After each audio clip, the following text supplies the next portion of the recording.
দুপুরের ভাত কিংবা রাতের রুটি পরোটা যে কোনো কিছুর সঙ্গে থাকে যদি এই রকম একটা মেথি শাকের দুর্দান্ত স্বাদের রেসিপি, আর কিচ্ছুটি লাগবে না, কথা দিচ্ছি। নমস্কার বন্ধুরা, আমার নতুন একটা রেসিপিতে আবারও সবাইকে স্বাগত জানিয়ে শুরু করছি আমার আজকের রেসিপি। যে সমস্ত বন্ধুরা একদমই মেথি শাক পছন্দ করে না তারাও বাজার থেকে কিলো কিলো কিনে আনবে এই রেসিপি খাওয়ার পর, এতটাই টেস্টি হয়। চলুন তাহলে দেখে নেওয়া যাক আমার আজকের রেসিপি।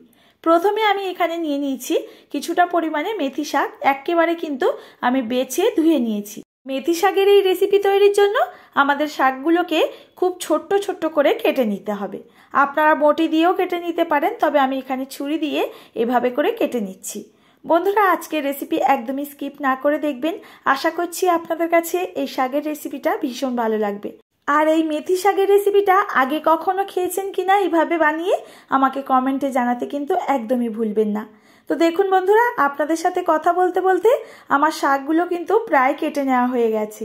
আর এখানে কিন্তু অবশ্যই করে সম্পূর্ণ শাকটা খুব ভালো করে কেটে নিতে হবে এই রেসিপি তৈরির আগে। এখন চলে যাব মূল রেসিপিতে। একটা ফ্রাইং প্যান বসিয়ে দিয়েছি আর হাফ চামচ মতো দেখুন এখানে সর্ষের তেল দিয়ে দিচ্ছি। তেলটা গরম হয়ে গেলে ওই দুটো মতো রসুনের কোয়া ছোট্ট করে কেটে এর মধ্যে ফোড়ন হিসাবে দিয়ে দিলাম। আর এখন অ্যাড করে দেব কেটে রাখা মেথি শাক। এই মেথি শাকগুলোকেও ওই 1 মিনিট মতো আমাদের একটুখানি নাড়াচাড়া করে নরম করে নিতে হবে, মানে মজিয়ে নিতে হবে। মেথি শাক কিন্তু একটু তেতো লাগে, তো এইভাবে যদি রান্না করেন কখনোই তেতো লাগবে না খাওয়ার সময়। এখন সামান্য একটুখানি লবণ অ্যাড করে দিলাম, লবণটা কিন্তু পরে রান্নাতে বুঝে ব্যবহার করবেন। এবার দেখুন শাকটা একেবারে নরম হয়ে গেছে। চলে যাচ্ছি এই শাক রান্নার একেবারে মূল পর্যায়ে। দিয়ে দিচ্ছি 2 টেবিল স্পুন সর্ষের তেল, একটুখানি ফোড়ন হিসাবে জিরে আর হিং দিয়ে দিলাম। 1 টেবিল চামচ মতো রসুন কুচি অ্যাড করলাম। এই শাকে মূলত একটুখানি রসুনের ফ্লেভারটা বেশি ভালো লাগে। রসুনটা সুন্দর ভাজার গন্ধ বেরিয়ে আসলে এর মধ্যে দুটো মতো মিডিয়াম সাইজের পেঁয়াজ কুচি অ্যাড করে দেব।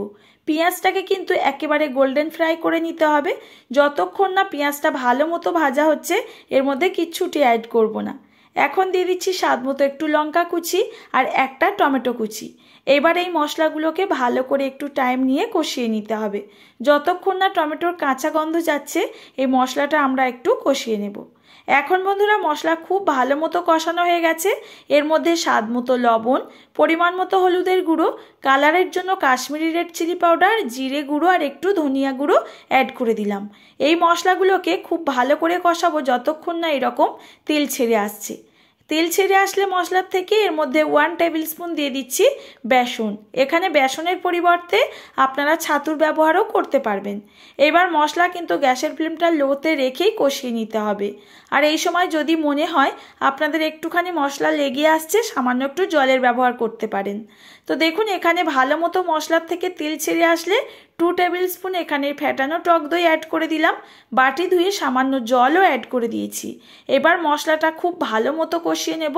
আর মশলা কষানোর পর দেখবেন এইরকম সুন্দরভাবে তেলটা ছেড়ে আসছে। এই পর্যায়ে আমরা এখানে সামান্য পরিমাণে কিন্তু জলও অ্যাড করে দিতে পারি। আমি এখানে এখন একটুখানি চেরা কাঁচা লঙ্কা দিয়ে দিচ্ছি। ঝালটা অবশ্যই করে আপনাদের স্বাদ মতো বুঝে এখানে অ্যাড করবেন। সামান্য একটু জলও দিয়ে দিলাম। আপনারা গ্রেভিটা কতটা পরিমাণে চাইছেন সেই বুঝে জলটা এখানে অ্যাড করতে হবে। তবে এই রেসিপিতে খুব একটা বেশি গ্রেভি কিন্তু একদমই ভালো লাগবে না। এরকম ঘনত্বের গ্রেভি হলে ভীষণ টেস্টি হয় এই শাকটা। এখন আমার খুব ভালো মতো মশলা কষানো হয়ে গেছে। এখন এই মশলার গ্রেভির মধ্যে মেথি শাকগুলোকে অ্যাড করে দিচ্ছি। আর এইভাবে দেওয়ার পর এর মধ্যে আমি আর জল অ্যাড করছি না। আপনারা যদি কম মনে করেন গ্রেভিটা, অল্প সামান্য একটুখানি জল অ্যাড করতে পারেন। এইবারে 1 থেকে 1.5 মিনিট এইভাবে নাড়াচাড়া করে যেতে হবে যতক্ষণ না এই শাকের মধ্যে থেকে তেলটা এইভাবে ছেড়ে আসছে। বন্ধুরা, আজকের রেসিপি আপনাদের কাছে কেমন লাগলো কমেন্টে জানাতে একদমই ভুলবেন না। নতুন কেউ এসে থাকলে চ্যানেলটি সাবস্ক্রাইব করে নেওয়ার জন্য অনুরোধ রইল। তো দেখুন বন্ধুরা, নামানোর আগে এর মধ্যে সামান্য একটু গরম মশলা গুঁড়ো আর কয়েক দানা চিনি অ্যাড করলাম। মেথি শাকের মধ্যে একটু তেতো ভাব থাকে, তাই অবশ্যই করে চিনি অ্যাড করবেন। এখন আমাদের শাক একেবারে রেডি। এটাকে নামিয়ে গরম গরম রুটি পরোটা কিংবা ভাতের সঙ্গে পরিবেশন করুন। দুর্দান্ত খেতে হয়। আর কখনো না বানিয়ে থাকলে একবার এই রেসিপি বানিয়ে দেখার দেখার জন্য আপনাদের কাছে অনুরোধ রইল। এখন এটাকে নামিয়ে আমি গরম গরম রাতের রুটি পরোটার সঙ্গেই পরিবেশন করছি। আপনারা একবার হলেও এই রেসিপি বন্ধুরা এই শীতের সময় বানিয়ে খেয়ে দেখবেন। আশা করছি আপনাদের কাছেও ভীষণ ভালো লাগবে। আজ আসি, দেখা হবে আবারও এরকম রেসিপির সঙ্গে। ততক্ষণ সবাই ভালো থাকবেন, সুস্থ থাকবেন। ভিডিওটির সঙ্গে এতক্ষণ ধরে থাকার জন্য আপনাদের অসংখ্য ধন্যবাদ।